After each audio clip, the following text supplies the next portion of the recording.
capítulo 37, del versículo 22 en adelante. Ya lo tenga, dice un amén. Amén. Amén. Isaías capítulo 37, del versículo 22 en adelante. Amén.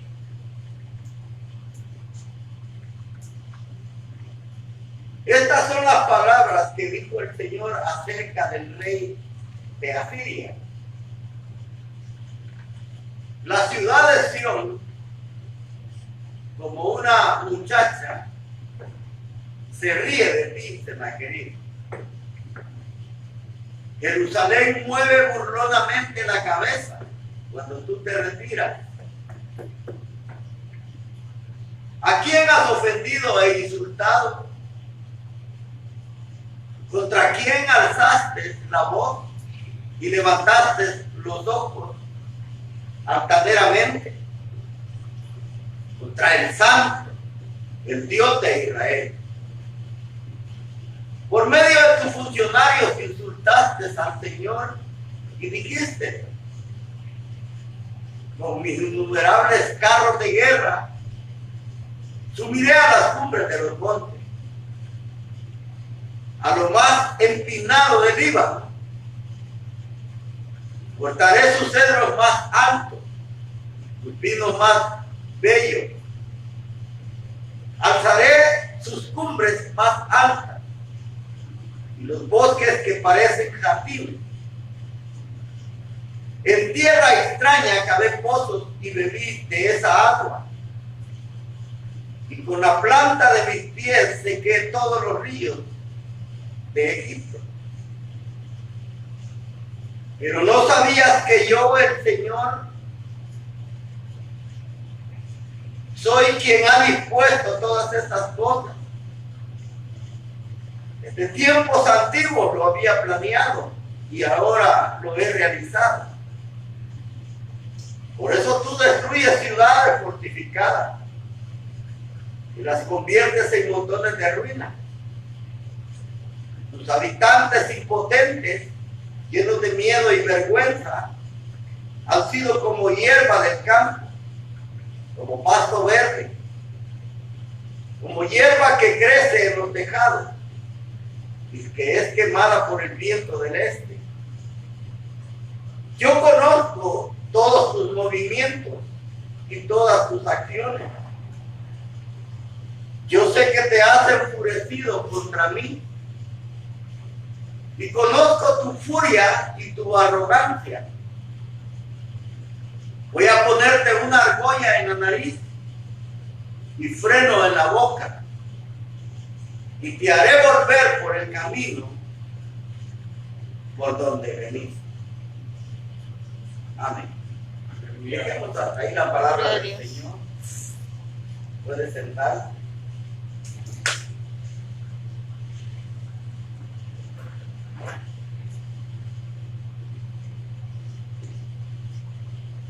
Si usted se recuerda de lo que habíamos venido estudiando hace algunos viernes atrás, de cómo Jerusalén estaba rodeada por los ejércitos asirios.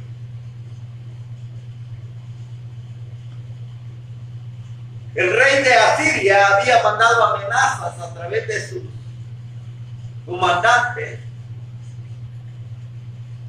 y ellos habían mandado cartas al rey de Israel o al rey de Judá, que era el rey Ezequías, para que se rindiera. Es decir, que él había usado la amenaza, el temor, para que ellos se rindieran sin tener que usar la fuerza o usar su ejército. Pero el rey, hermanos, había hecho algo muy importante. Usted se recuerda que él había buscado en ese momento más crítico irse al templo, y no solamente sino a orar, a buscar de la ayuda de Dios, sino que aquellas cartas que habían sido enviadas con aquellas amenazas, las había extendido delante de Dios. Amén. No porque Dios no conociera o no se diera cuenta de lo que estaba escrito en esas cartas, sino porque el rey lo hacía para que de alguna manera permanecieran abiertos o abiertas aquellas cartas con aquellos insultos delante de Dios. Ahora, el rey le dijo: sálvanos por amor de tu nombre. Es decir, buscó la ayuda que realmente, hermanos, él necesitaba para poder vencer a este ejército. Ahora, nos habíamos quedado en esto de precisamente el rey Ezequías había ido al templo a orar, a buscar la ayuda del Señor, y que Dios de alguna manera dio la respuesta a esta petición que el rey le hacía de salvarlo de las manos de los asirios. Del versículo 22 que hemos leído, precisamente se habla la respuesta del Señor hacia el rey de Asiria. Le dice el Señor a través del profeta: la ciudad de Sión, como una muchacha, se ríe de ti, Sennacherib. Jerusalén mueve burlonamente la cabeza cuando tú te retiras. Fíjense que en su versión dice como una virgen. Amén. Como una virgen se ríe de ti, es decir, de Sennacherib. Dice que burlonamente meneaba la cabeza cuando veía que el ejército asirio se retiraba, abandonaba el sitio que había puesto sobre Jerusalén para conquistarla, y él se iba. Ahora, esta palabra que usa como una virgen, precisamente, hermanos, habla sobre que hasta este tiempo el pueblo del Señor había permanecido en la tierra prometida por más de 500 años. Es decir, desde que Israel entra de aquella, cuando Dios los saca de la esclavitud de Egipto y ellos entran a la tierra de Canaán, que era la tierra que Dios les había prometido, que era una tierra que fluía leche y miel, que era abundante. Es decir, desde que ellos entran hasta esta época, precisamente, hermanos, ellos nunca habían sido conquistados. Por eso la palabra virgen se relaciona en cuanto a que nadie había conquistado a Jerusalén, es decir, a el pueblo del Señor. Pero ¿por qué no los habían conquistado? Porque precisamente, hermanos, Dios velaba sobre su pueblo. Dios estaba sobre su pueblo. Es decir, que no habían llegado los enemigos o los merodeadores tratando de conquistar a este pueblo que había salido de la esclavitud, porque precisamente Dios había mantenido cercano a su pueblo. Gloria a Dios. Si usted precisamente, hermanos, ha leído en este mismo libro, en el capítulo número 5, donde Isaías canta una canción, dice, de su amado a la viña.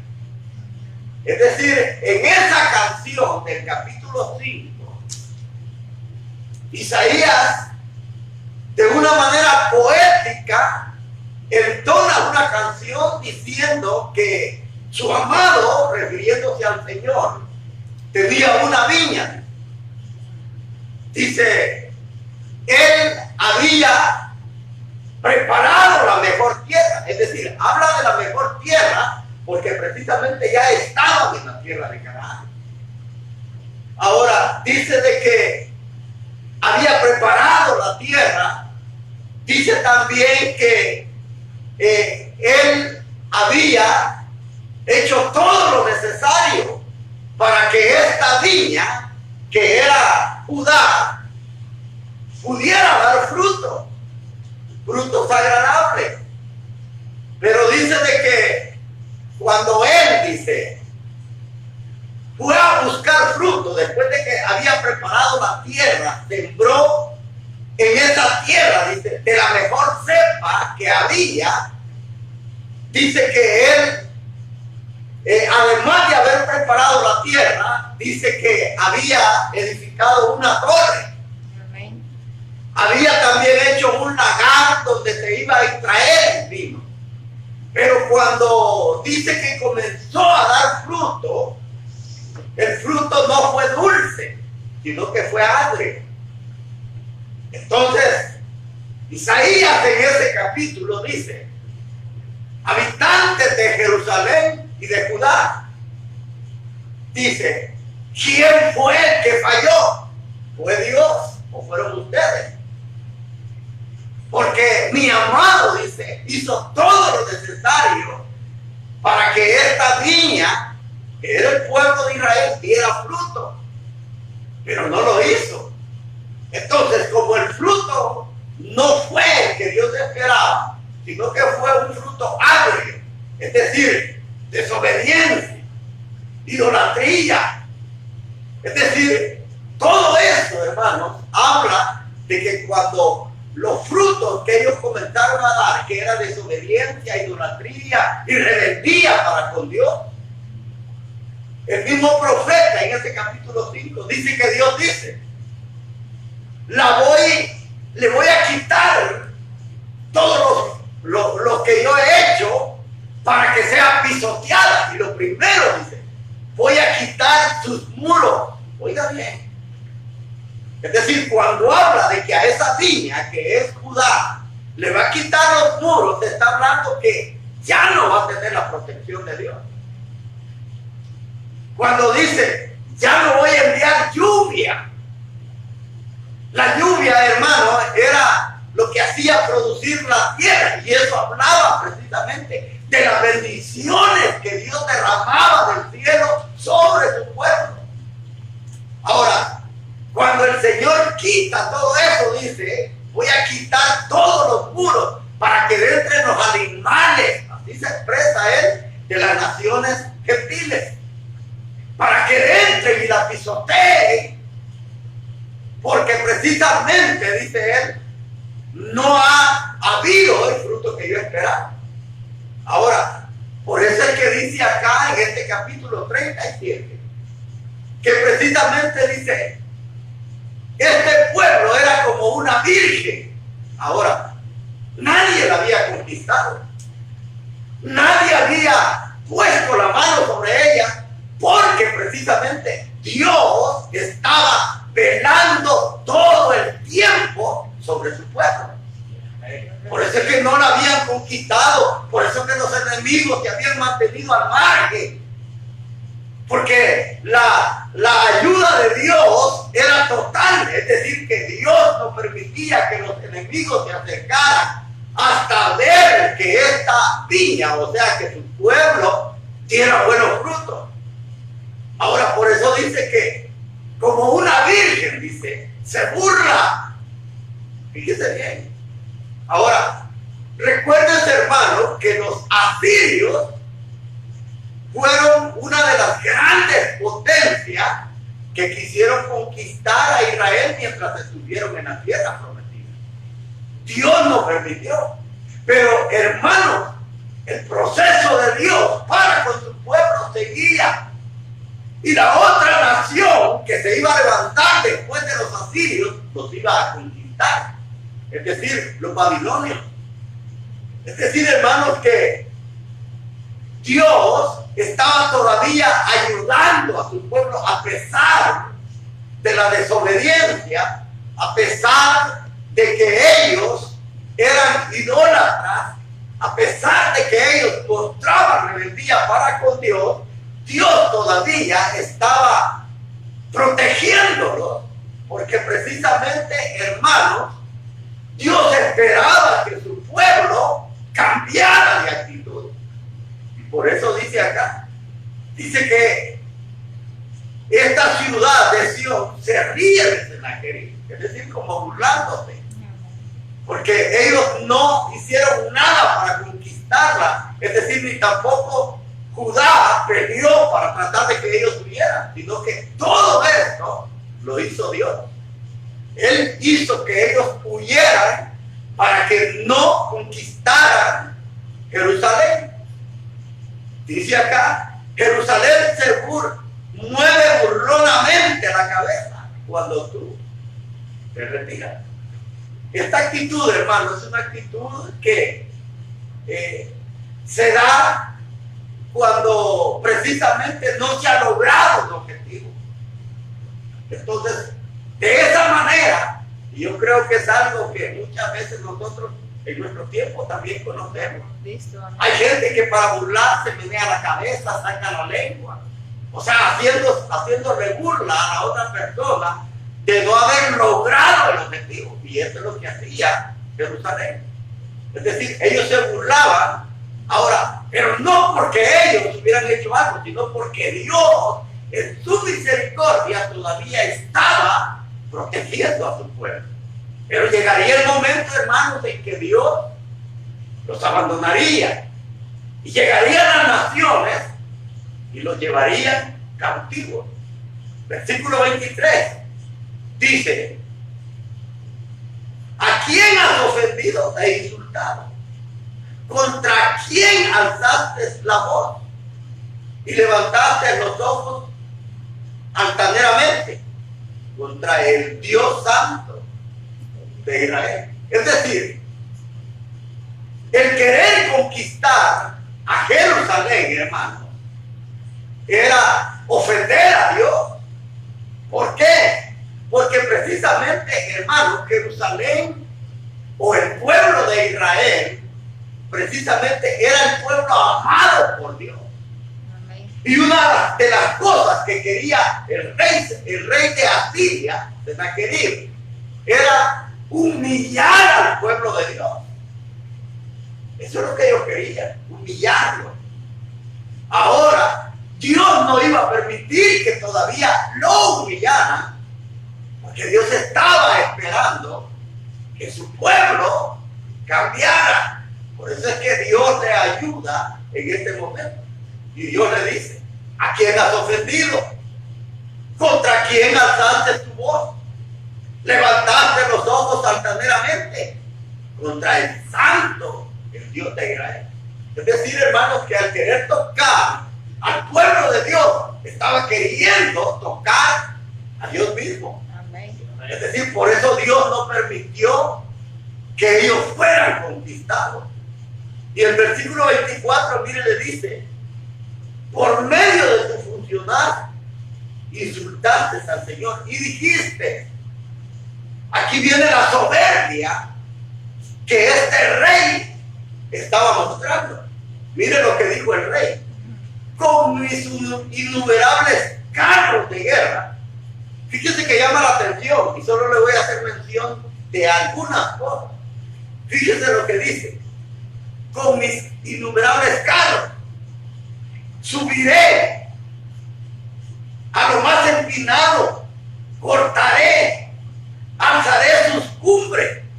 Ahora, todo esto, hermano, estas frases que le acabo de decir, entonces dice: con mis innumerables carros, con subiré, cortaré, alcanzaré. O sea, estas frases precisamente hablan de la soberbia que el rey tenía. Ahora, estas frases que él menciona o que le he mencionado llaman la atención, porque fíjate que Sennacherib es como, podríamos decir, decirlo, como una sombra de lo que precisamente va a ser el anticristo en el futuro. Pero también, hermano, este orgullo que este rey muestra es el mismo orgullo que el mismo Satanás mostraba cuando él se revela con Dios.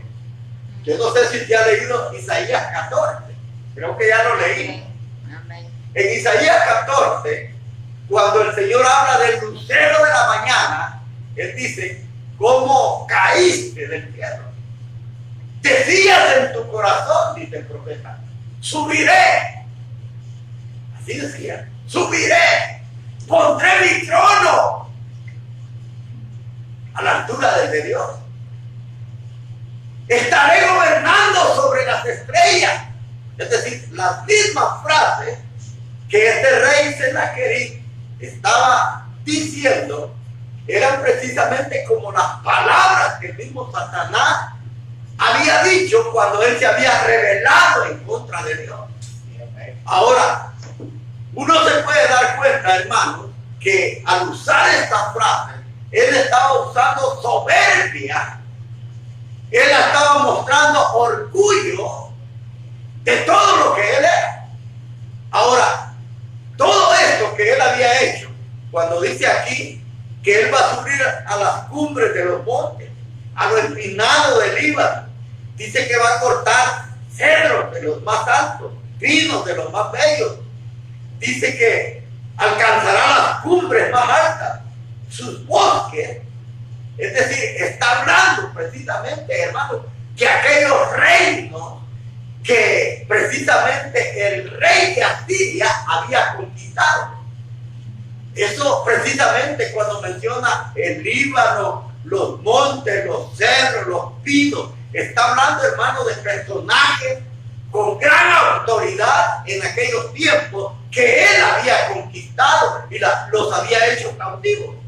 Ahora, dice acá, versículo 25, mire cómo seguía diciendo en su arrogancia: en tierra extraña cavé pozos y bebí esa agua. Con las plantas de mis pies sequé, dice, todos los ríos de Egipto. Oiga bien lo que decía. Imagínense hasta dónde, hermano, el orgullo y la soberbia de este rey llegaba. Que él decía que había llegado a tierras extrañas, es decir, a otros países que él había conquistado. Dice, cavé pozos y bebí esa agua en tierras extrañas. Dice, con la planta de mis pies sequé los ríos de Egipto. Ahora, cuando él está diciendo que con la planta de los pies secó los ríos, está diciendo que con aquel ejército numeroso él había secado los ríos. Pero precisamente cuando habla ríos, se está hablando precisamente, hermano, de todos aquellos canales de irrigación que Egipto tenía para poder cultivar la tierra. Es decir, de eso está hablando, de que el innumerable ejército que Sennacherib, rey de Siria, tenía, era un ejército grandísimo. Y de eso está hablando de su grandeza, de su poder, de su orgullo, de la arrogancia. Es decir, lo que él está diciendo es que nadie, absolutamente nadie, lo podía detener. Imagínense. Imagínense hasta dónde llega el orgullo, hermano. Ahora, pero aquí hay algo muy, muy importante. Versículo 26 dice: pero no sabías que yo soy el Señor, quien ha dispuesto todas estas cosas. Desde tiempos antiguos lo había planeado y ahora lo he realizado. Ahora, es decir, lo que el profeta está diciendo precisamente, que todas estas conquistas, que todo lo que él había destruido era porque Dios lo había permitido. Eso es lo que le dice. Le dice, mire, pero no sabías que soy yo, el Señor, quien ha dispuesto está temblando. Sí, está temblando. Y está bien fuerte. Está fuerte. Wow. Bendito Dios. Aleluya. Bendito sea el nombre del Señor. Aleluya, Está temblando gloria a muy Dios. fuerte. Pero Dios está con nosotros, hermanos. Aleluya. Bendito el nombre del Señor. Aleluya. Alabado sea su nombre. Bendito Dios. Qué Aleluya. bueno que estamos en este lugar. Aleluya. Porque aquí está Dios con nosotros. Aleluya. Bendito sea el Señor. Bendito su nombre. Sigue temblando. Sigue hermano. temblando, está bien fuerte. Está fuerte eso. Pero Dios está a nuestro lado. Aleluya. Bendito sea su nombre. Seguimos predicando, hermano. Amén. Dice el versículo 26. Pero no sabías que soy yo el Señor quien había dispuesto todas estas cosas. Desde tiempos antiguos lo había planeado y ahora lo he realizado. Es decir, que Dios había levantado precisamente a este rey y todo lo que él había logrado, lo había logrado porque Dios le había permitido un tiempo, hermano. Ahora, eso nos habla precisamente a nosotros. Que nosotros, hermanos, cualquier cosa que nosotros logremos en esta vida, por muy grande que sea, no lo logramos porque usted y yo seamos grandes. Lo logramos porque precisamente Dios nos permite. Amén. Dios nos da un espacio en el tiempo para que usted y yo podamos tener o lograr conquistas, hermano. Ahora, pero ¿qué es lo que nosotros debemos de hacer precisamente cuando logramos alcanzar algún ideal? Cuando logramos alcanzar nuestros sueños, cuando logramos alcanzar o hacer realidad alguna meta, es precisamente reconocer que no ha sido por nuestra fuerza, sino que ha sido por los méritos divinos de la providencia de Dios. Amén. Es decir, eso es lo que nosotros tenemos que hacer. No debemos tomarnos esa gloria y decir yo lo logré, yo lo alcancé, porque yo soy bueno, porque yo soy inteligente. No, es porque Dios así lo ha permitido. Y esto es lo que Dios le dijo a través del profeta. Está diciendo que todo esto que él había hecho, sus conquistas, sus logros, no los había hecho porque él era sabio. Los había hecho porque Dios lo había dispuesto desde tiempos antiguos. Gloria a Dios. Ahora, y fíjese que aquí hay algo muy importante, hermano. Ahora, a nosotros no se nos dificulta reconocer que cuando hemos alcanzado logros, le demos la gloria al Señor. A nosotros no nos cuesta. ¿Sabe a quién le cuesta? Al que no conoce de Dios. Porque muchas veces el hombre que no tiene a Dios en su corazón, él dice, es que yo he logrado todo esto porque yo soy bueno. Porque es inteligente. Pero precisamente es eso, hermano. El no querer reconocer que todos nuestros logros, el no querer aceptar que es Dios, eso es soberbia. Y esa soberbia, hermano, tarde o temprano, va a ser aplastada por Dios. ¿Sabe por qué? Porque aquí le dice, mire, dice, yo desde tiempos antiguos lo había planeado y ahora lo he realizado. Por eso tú destruyes ciudades fortificadas. Mire lo que Dios le está diciendo. Y las conviertes en montones de ruinas. Sus habitantes imponentes, llenos de miedo y de vergüenza, han sido como hierba del campo. Mire cómo eran los hombres a través de ese gran ejército. Es decir, se habían convertido, hermanos, como hierba del campo, como pasto verde, como hierba que crece en el tejado y que es quemada por el viento del este. Fíjate bien, el gran poder que Dios le había asignado a este hombre, precisamente, hermano, para que él tuviera esas conquistas y esos logros. Ahora, yo le voy a decir algo. Este mismo Dios que le dio la oportunidad a este rey de haber logrado alcanzar todas estas victorias, es el mismo Dios que ahora tenemos. Amén. Es el mismo Dios que usted y yo adoramos. Es decir, que Él es el Dios de la historia. Él no ha cambiado. Todo lo que los gobiernos del mundo hacen, todo lo que los presidentes logran, hermano, no es porque ellos sean inteligentes. es porque Dios permite que ellos hagan lo que hagan, porque Dios así lo ha destinado desde tiempos antiguos y les ha dado un espacio para que ellos puedan alcanzar y lograr sus objetivos. Precisamente, hermanos, ahora en día hay muchos gobiernos en el mundo que creen que sus logros se basan por su inteligencia, por su sabiduría, o que creen de que porque tienen grandes ejércitos ellos han logrado intimidar a otras naciones. No, es Dios precisamente quien les permite todo esto, porque Dios es bueno, hermano. Dios nos concede espacio, y en ese espacio que Dios nos concede nosotros podemos alcanzar esos logros y esos objetivos, pero porque Dios así lo permite. Ahora, dice acá, versículo 28, yo conozco todos tus movimientos y todas tus acciones. Oiga lo que Dios le está diciendo a través del profeta. Es decir, que cada movimiento, hermanos, que el rey tenía, y como dice aquí, cada acción que él realizaba, Dios la conocía. Amén. Es decir, que no había nada que Dios no conociera, sus movimientos, sus acciones. Ahora, por eso es que si usted ve en esto que él dice, precisamente está comprendido todas las acciones en la vida. Es decir, que no hay nada, no hay ningún movimiento, no hay nada que Dios no conozca. Amén. Todo, hermano, está en las manos de Dios. Miren qué precioso, hermano.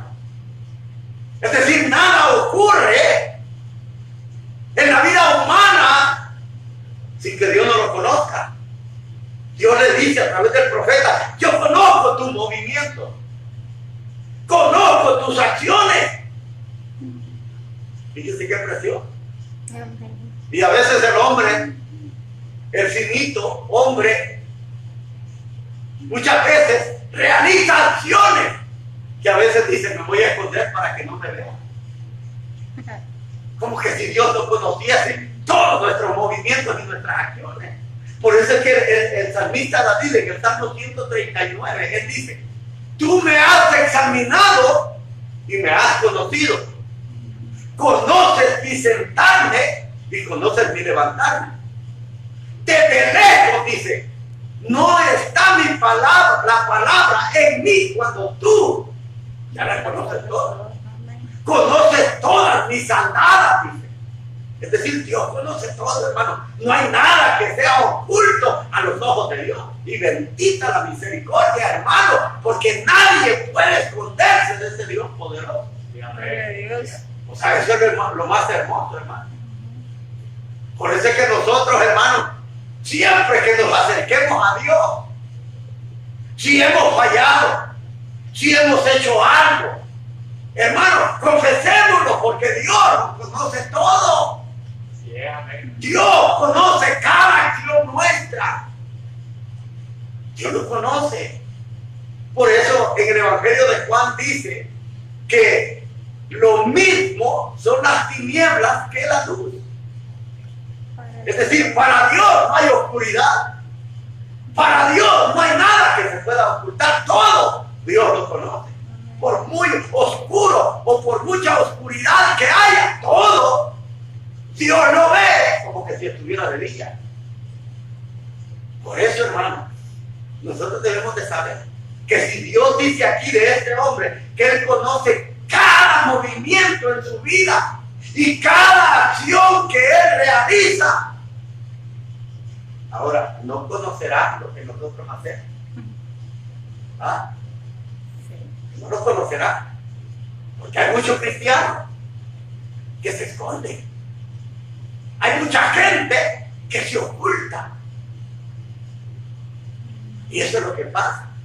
A veces la gente se oculta y se esconde del hombre, pero del que está ahí arriba, hermano, ¿De quién? nadie se puede ocultar. Amén.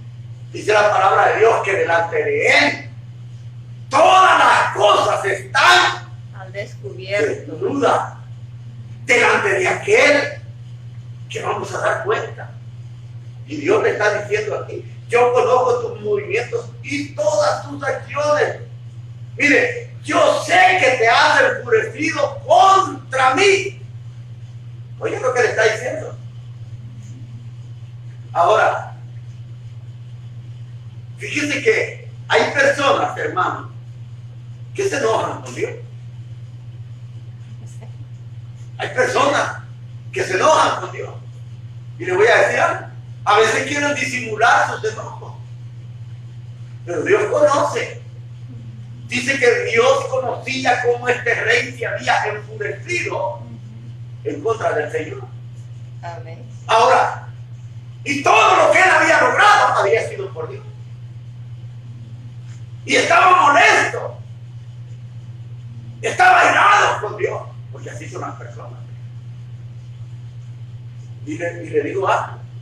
¿Se recuerda de Caín? Amén.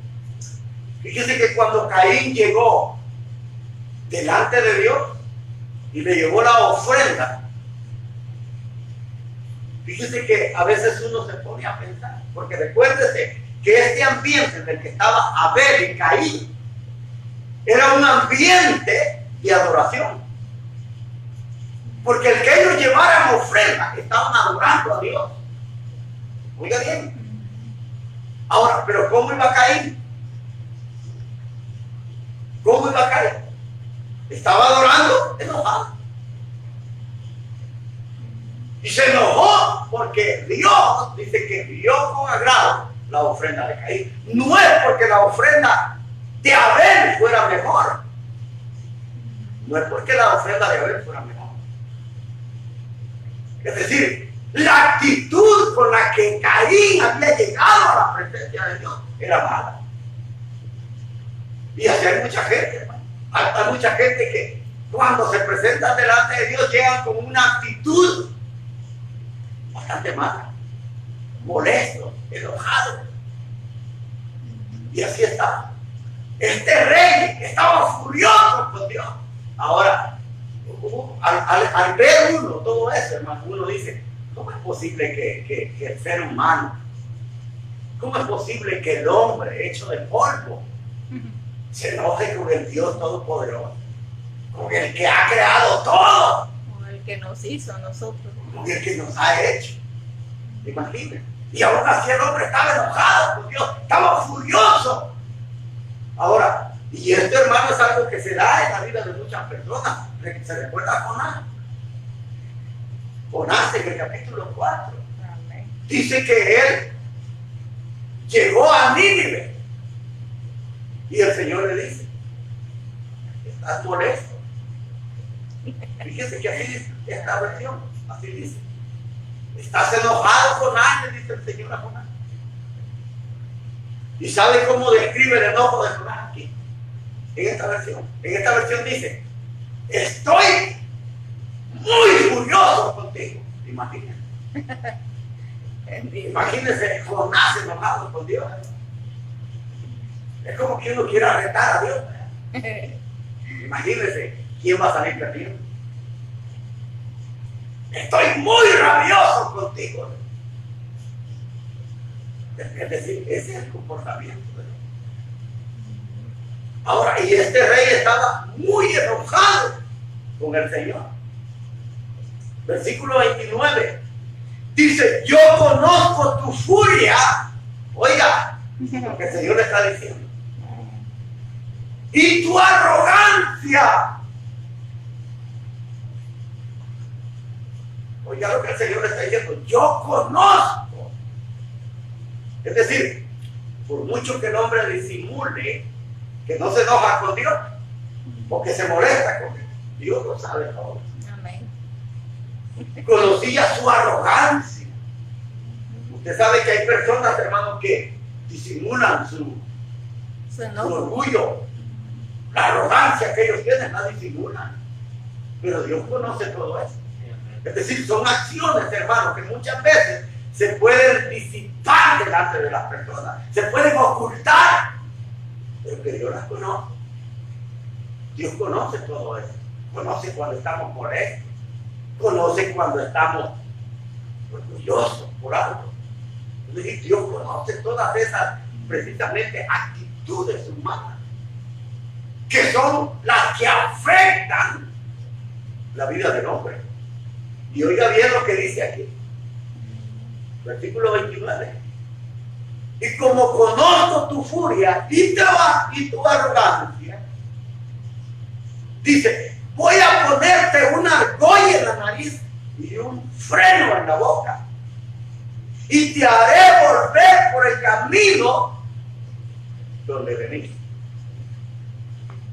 Fíjese que algunas versiones dicen así. Amén. Así dice la Aquí mía. dice argolla. Ahora, pero cuando dice argolla, precisamente, hermano, yo no sé si usted ha visto muchas veces una argolla en la nariz y un freno en la boca. Y te haré volver por el camino donde venís. Ahora, ¿por qué Dios iba a hacer esto con el rey? ¿Por qué? Fíjese que una de las cosas que tenía el ejército asirio, que a ellos, hermanos, cuando conquistaban una ciudad, a todas las personas las humillaban, eran crueles. Ellos usaban la humillación y la vejación para tratar de humillar a cualquier ser humano. Fíjense que cuando ellos conquistaban alguna ciudad, a los cautivos, ¿sabes cómo los llevaban? Los ponían en fila. Y hacían lo que aquí dice. Les ponían garfios en la nariz. Y así los llevaban, porque esa era la forma como los humillaban ellos. Imagínate. Y también les ponían freno a la gente, como que eran animales. Así los trataba el rey Sennacherib. Así trataba a todos los cautivos. Ahora, y esto era lo que a Dios no le gustaba. ¿Sabe cuál es la razón? Porque si Dios le había permitido conquistar, pero Dios no estaba de acuerdo en que él humillara de esa manera a las personas. Él le había dado la oportunidad de conquistar, pero no de humillar de esa manera a las personas. O sea, ¿por qué? Porque precisamente esta humillación iba más allá de lo que Dios le había permitido. De los límites de Dios. ¿Sí me entiende? Ahora le voy a poner un ejemplo para que me entiendan. Mire, la Biblia dice que antiguamente, cuando se castigaba a una persona, se le daba 40 azotes menos uno. O sea que eran 39. Ahora, el que estaba azotando tenía que irlos contando. Tenía que irlos contando. Ahora, ¿por qué? Porque si él se olvidaba cuánto llevaba y el último que le daba lo hacía con enojo, con furia, es decir, eso ya no era bueno. Eso era maldad. Como quien dice, te voy a dar el último, pero en este te voy a dejar caer todo el peso de mi enojo. El que daba el último azote, que era el 39, de esa manera, hermano, eso era un crimen. Eso era algo que verdaderamente no se podía hacer. Y por eso Dios le dice al rey Sennacherib, tu arrogancia y tu orgullo es que tú humillas a la gente. Es decir, si Dios le había dado el poder para conquistar otro reino, ahora con solo eso, hermano, bastaba como para que él se sintiera satisfecho. Pero no, él llegaba más allá de eso y humillaba de una forma cruel a las personas. Ahora, personas, hermano, que no tenían poder. Que no tenían poder. Él como rey tenía una gran autoridad y tenía un gran ejército. Ahora, pero imagínense humillar de esa manera a un campesino. Y recuerdes, hermano, que una de las cosas que a Dios le molestaban antiguamente y le molestan en la actualidad, es, hermano, que humillen y que traten cruelmente a aquellas personas que precisamente no se puede defender. Es decir, los más vulnerables en la sociedad. Los más vulnerables en la sociedad son los que viven en las calles, las viudas, los menesterosos, los huérfanos, toda esa clase de gente, hermano. Cuando alguien la humillaba, a Dios le molestaba, se enojaba, porque esas personas, precisamente, Dios hacía que las que tuvieran pudieran proveerle. Y cuando las humillaban, a Dios le molestaba que estas personas, que eran las más vulnerables de la sociedad, fueran humilladas. Y eso es lo que el rey se la quería hacer. La gente pobre, hermano, la humillaba de una manera cruel. ¿Y cómo la humillaba? Poniéndole garfios en la nariz. Y así se lo llevaba. Así se lo llevaba. Ahora, no le bastaba, hermano, con destruir las ciudades, hacer pedazos los sembradíos que ellos tenían, llevarle todo el patrimonio que ellos tenían, sino que los humillaba de una manera cruel y vergonzosa. Les ponía garfios y les ponía frenos como que eran animales. Así los humillaba. Entonces, como esa era la forma como él humillaba a los más desprotegidos, mire lo que Dios le dice: voy a ponerte una argolla en la nariz y un freno en la boca y te haré volver por el camino por donde venís. Es decir, aquí hay algo, hermano, que precisamente nosotros tenemos que saber. Que lo que Dios está diciendo, hermano, que de la manera en que usted y yo tratamos, de la manera en que usted y yo actuamos en contra de otra persona, espere la vuelta de hoja. Porque así como nosotros tratemos, así nos van a tratar. Y es aquí donde precisamente, hermano, se aplica la regla de oro. Porque el Señor dijo: con la medida que tú mides, con esa te van a medir. Es decir, no vamos a usar otra, vamos a usar la misma medida. Es decir, lo que el Señor Jesús estaba diciendo, que de la manera en que usted trate, así lo vamos a tratar. Ahora, ¿y a quién le gusta que nos traten mal? A nadie, ¿verdad? Entonces, si a nosotros no nos gusta que nos traten mal, tratemos bien. Porque eso es lo que el Señor le está diciendo. Tú eres arrogante, tú tratas mal a la gente, entonces yo te voy a tratar de la misma manera, porque como esos indefensos no podían contra el rey, pero había otro que estaba más arriba de él. Amén. Bendito Dios. Y él sí podía tratar con este hombre como él humillaba a los demás. Dios le dice: tú eres bien arrogante, orgulloso, y tú humillas a la gente. Todo esto que tú haces, yo lo voy a hacer contigo. Oiga bien lo que Dios le está diciendo. Ahora, y nos está diciendo también a nosotros, hermanos. O sea, no solamente se nos está diciendo a este hombre, sino que Dios nos está diciendo que precisamente de la manera que usted y yo tratemos a las personas, así vamos a ser tratados. De igual manera nos van a tratar. Ahora, y esta es una regla, hermano, es una ley divina que no se puede quebrantar. Nadie puede quebrantar esta regla divina. Ahora, porque el apóstol Pablo lo dice a los Gálatas: todo lo que el hombre siembra, ¿qué dice? Eso Eso cosechará. también cosechará.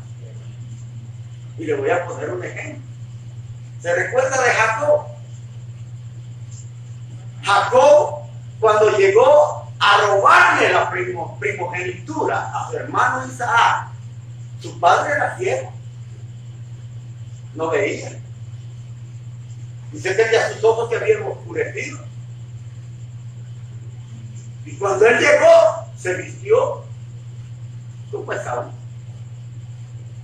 Se puso vello en las manos y en el pecho y se hizo pasar por su hermano. Es decir, engañó a su padre. Pero ¿qué pasó con los años, hermanos? Cuando él llegó donde Labán, También fue engañado. el mismo engaño que le hicieron a él, que él le hizo a su padre, se lo hizo Labán cuando le entregó la hija mayor y no la menor. El mismo engaño recibió. Ahora, y no solo paró ahí, hermano, sino que la cosecha fue más grande. Porque con el tiempo, después sus hijos lo engañan. Cuando José había sido vendido. Fíjese bien. Ahora, él engañó una vez. A Jacob lo engañaron varias veces. Es decir, hermano, que la cosecha siempre es más abundante. Amén. La cosecha es más abundante. Y esto es algo natural. Siembre 1 o 2 granos.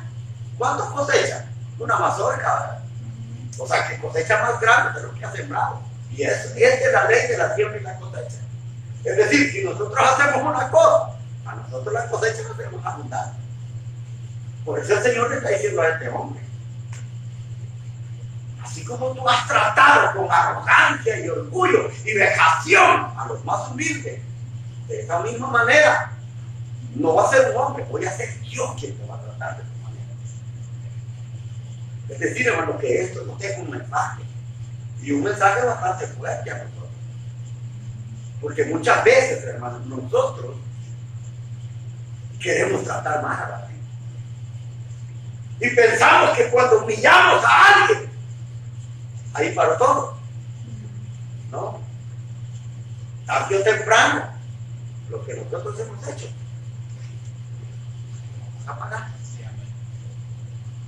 Porque esta es una ley que no se puede evadir. Ahora, y termino con esto. Fíjese que Dios le dice: yo conozco tu arrogancia, y así como tú has actuado, yo te voy a hacer lo mismo. Te voy a poner un garfio en la nariz y te voy a poner un freno. Es decir, te voy a llevar como un animal. Así le va a regresar a tu tierra.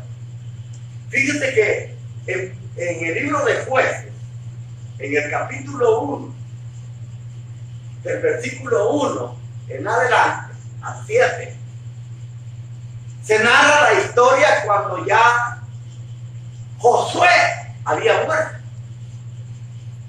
Ya Josué había muerto y él no había designado líder. Oiga bien, fíjense que es tremendo, porque antes de que Moisés muera, asigna a Josué. Pero cuando Josué muere, él no asigna líder en Israel. Israel se queda sin líder. Por eso es que si usted lee toda la historia de los jueces, va a ver que de vez en cuando Dios levantaba a un líder para que los defendiera. Y luego desaparecía de la escena. Ahora, pero en este capítulo 1, precisamente, se habla, hermano, que los cananeos comenzaron a hacerles guerra. Y los fereceos. Y dice de que ellos, como no había líder, comenzaron a buscar a Dios. Ahora, al no tener líder, su dependencia ya no iba a ser del hombre, iba a ser directamente con Dios. Amén. Iba a ser directo. Entonces, como ya Josué ya había muerto, ahora lo que ellos tenían que hacer es depositar su confianza más en Dios, para que Dios les ayudara. Y le dice Judá al Señor: Señor, ¿quién irá a la guerra primero? Y le dice: tú. Entonces Judá le dice a Simeón, le dice: acompáñame a la guerra. Vamos a conquistar las tierras que a mí me pertenecen y después yo te ayudo a conquistar las tierras que a ti te pertenecen. Y dice que se van a la guerra y comienzan a pelear con los cananeos y con los fereceos. Y dice que la batalla se aprecia. Y allí está el rey de ellos. Allí está el rey. Y mire lo que dice acá, para que usted vea que lo que le estoy diciendo es cierto. Dice que, versículos 4 y 5 en adelante. Y así los de Judá invadieron el territorio de los cananeos y los fereceos, a quienes el Señor entregó en sus manos. En Besek derrotaron a 10,000 de ellos, entre los que se encontraba Adonisedec. Oiga, ahí estaba el rey de ellos, de los cananeos y de los fereceos, Adonisedec. Y el nombre Adonisedec significa rey del trueno. Imagínense el nombre que ese hombre tenía. Era un hombre poderoso. Pero vea lo que dice aquí. Y aunque Adonisedec huyó, ellos lo persiguieron y lo atraparon. Y dice que cuando lo atraparon, Judá y Simeón, dice, le cortaron los pulgares de las manos y los dedos gordos de los pies. Oiga lo que hicieron Judá y Simeón, las dos tribus. Cuando agarraron al rey Adonisedec, lo primero que hicieron era cortarle los pulgares de las manos y los dedos gordos del pie. Ahora, esa era una humillación. ¿Por qué ellos hicieron esto con el rey? ¿Por qué ellos le cortaron? ¿Cuál era la intención de cortarle los dedos de la mano, los dedos gordos y los dedos gordos del pie? ¿No sabe usted por qué? Fíjese que sin el dedo gordo, uno ya no aprieta igual. Porque es este el que le da mayor fuerza cuando usted aprieta. Así para agarrar la espada. Eso quiere decir que cuando le cortaron el pulgar, lo estaban humillando y este hombre era inservible para poder pelear y empuñar la espada. Ahora, ¿pero por qué los dedos gordos del pie? ¿Por qué? La firmeza con que se ¿Cómo? Por la firmeza con que se para. Exacto. Fíjese que el dedo gordo del pie le da estabilidad a nuestro cuerpo. Usted dirá, pero Dios nos ha diseñado de una manera, hermano. Que a veces uno piensa que no. Pero fíjese que una persona que no tenga los dos dedos gordos del pie, hasta para correr, no corre igual. Hay un desbalance en la vida de la persona. Entonces, al hacer estas dos cosas, lo estaban humillando. Lo estaban humillando. Pero vea bien lo que dice acá. Dice, aunque Adonisedec huyó, ellos lo persiguieron y lo atraparon y le cortaron los pulgares de las manos y los dedos gordos del pie. Versículo 7, oiga lo que dijo el rey. Entonces el rey dijo, antes yo les corté a 70 reyes los pulgares de la mano y los dedos gordos del pie, y los tuve recogiendo las sobras debajo de mi mesa. Wow. Oiga lo que este rey había hecho antes con 70 reyes. Él les había cortado a estos 70 reyes los dedos pulgares y les había quitado los dedos cortos de los pies y recogían las migajas de la comida que él botaba debajo de la mesa. Así los humillaba. Y ahora que Israel pelea con ellos, le hacen lo mismo. Ahora, yo le voy a decir algo. ¿Estaría Dios de acuerdo con esto que Simeón y Judá hicieron? No, porque Dios no les dijo que hicieran esto. Pero es una ley divina que no se puede evadir. Como dice Pablo, lo que el hombre siembra es su cosecha. Amén. Y miren lo que dice acá. Dice, yo estuve a esos reyes recogiendo las obras debajo de mi mesa. Pero vea lo que dice. Pero ahora Dios me ha hecho lo mismo que yo les hice a él. ¿Verdad? El mismo rey reconoce que lo que ahora están haciendo con él, Él lo había hecho antes. era lo que él había hecho con estos 70 reyes. Ahora, por eso le digo, imagínense Dios con lo que le dice a través del profeta. Yo conozco tu enojo conmigo y tu soberbia. Y le voy a decir algo. ¿Por qué Dios hizo lo mismo con él? Recuerden, hermano, que cada persona está hecho a la imagen y semejanza de Dios. Cualquier persona que actúa de esa manera contra otro ser humano es como que esté actuando en contra de Dios. Porque cada ser humano lleva la imagen explícita del Dios que nos creó. Aunque quizás ya esa imagen está un poco deteriorada por el pecado, pero todavía tiene esa huella del Todopoderoso. Gloria a Dios. Por eso Dios le dijo, tú has humillado así a los hombres que yo he creado. Esto se lo estoy parafraseando, no lo dice así, pero esto es lo que presenta.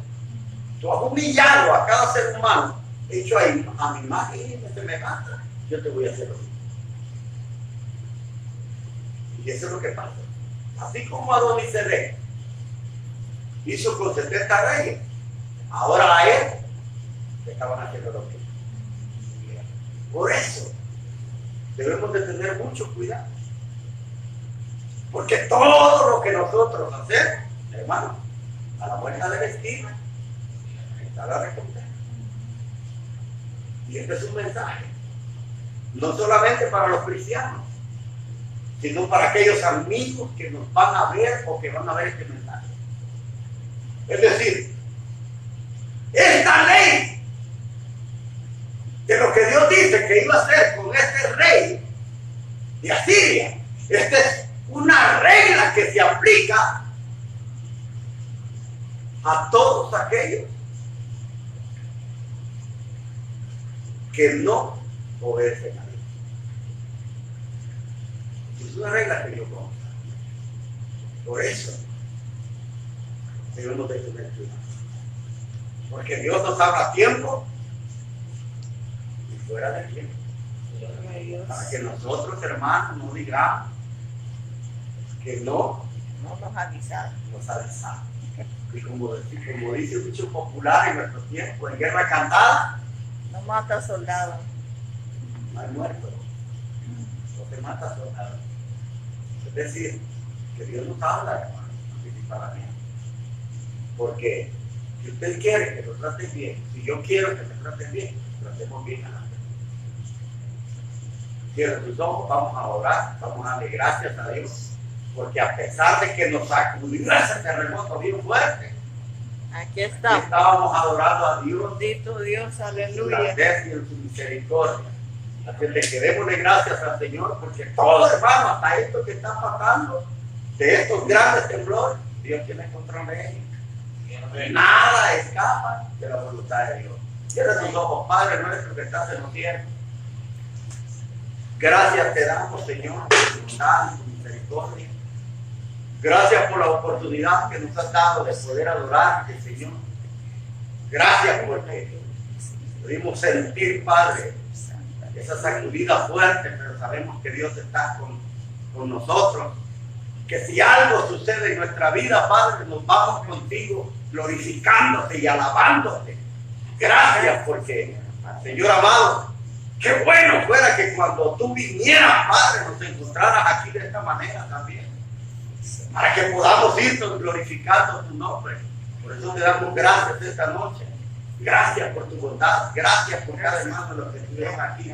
Bendícelos de una manera especial. Y te pido que bendigas, Señor, de una manera a todos aquellos hermanos y amigos a los cuales, Señor, que esta palabra llegue. Yo quiero decirte, amigo, que tú que me vas a ver a través de este mensaje, Mira lo que está pasando, mira cómo las cosas, hay señales que se están cumpliendo y todavía así tú no ablandas tu corazón, no le das entrada al corazón al Señor. Entrégale esta noche, tú no sabes qué puede ser el día de mañana o qué puede ocurrir en tu vida, pero si tú te fueras de esta vida con Dios, sería algo, una garantía grande para ti, pero si tú te vas sin conocer al Señor, sin haber entregado tu vida, y te espera una condenación de la cual ya no hay retroceso.